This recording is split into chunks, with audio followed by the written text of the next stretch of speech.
In the heart of Mesoamerica, where towering pyramids kiss the sky and the air buzzes with the whispers of ancient gods, two mighty civilizations, the Aztecs and the Mayans, stand on the brink of a cataclysmic clash. The sun sets ablaze the horizon, casting shadows of warriors readying for battle. At the center of this turmoil stands Moctezuma II, the revered Aztec emperor, whose vision of an empire extends beyond the mountains.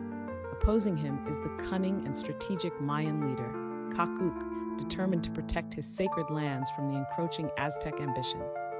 The stakes are high, as each empire seeks to dominate the other, claiming the rich resources and the divine favor of their gods. As the drums of war echo through the valleys, a shocking betrayal unfolds.